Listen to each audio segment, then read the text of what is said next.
دھنک London radio کی جانب سے سیدہ کاؤثر منور کا سلام قبول ہو۔ آج کے انتخاب میں آپ سن پائیں گے جناب ماہتاب دستی صاحب کی ایک بہت ہی عمدہ نظم جنت دوزخ۔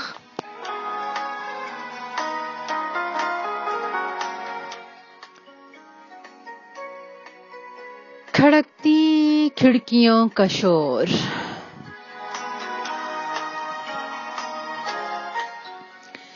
کھڑکتی کھڑکیوں کا شور، لرزیدہ بدن اور رات کے 2 پہر بیتے ہوں۔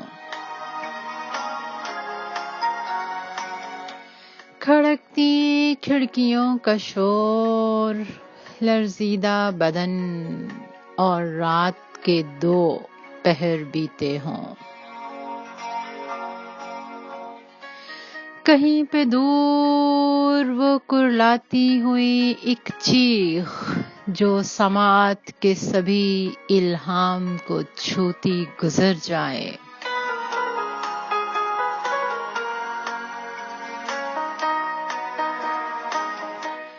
کھڑکتی کھڑکیوں کا شور، لرزیدہ بدن اور رات کے 2 پہر بیتے ہوں۔ کہیں دور وہ کرلاتی ہوئی ایک چیخ جو سماعت کے سبھی الہام کو چھوتی گزر جائے۔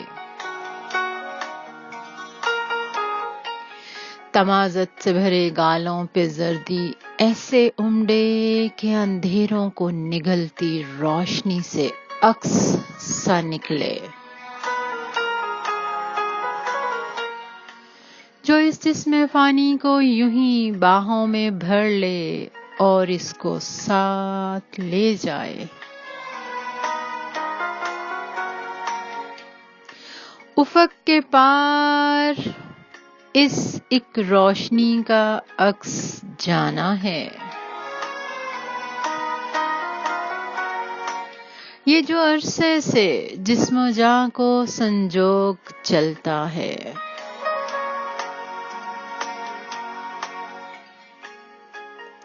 یہ جو عرصے سے جسم و جاں کو سنجوگ چلتا تھا، اسے وقتی جدائی سے ازل سے اب تک راہوں کے چکر میں اتارا ہے۔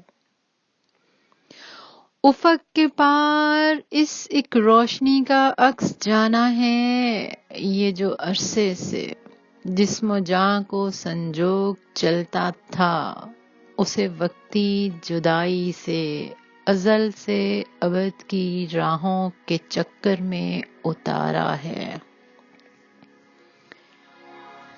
وہی جنت کہ جس کا نام پہلے بھی تو جنت تھا، وہیں سے تو نکالا تھا، تو پھر عمروں کے چکر میں گھسیٹا اور پھر سے واپسی کا اندیا دے کر مجھے سولی پہ لٹکایا۔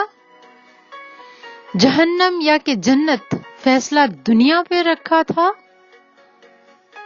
یہ جنتی لوگ سارے جن کو جنت سے نکالا تھا،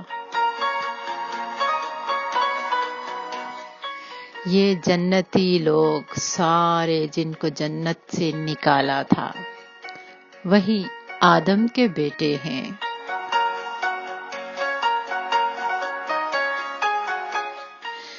تو جنت ہی ہوا گھر نا، جو روحوں کو پلٹنا ہے تو اپنے گھر ہی جانا ہے۔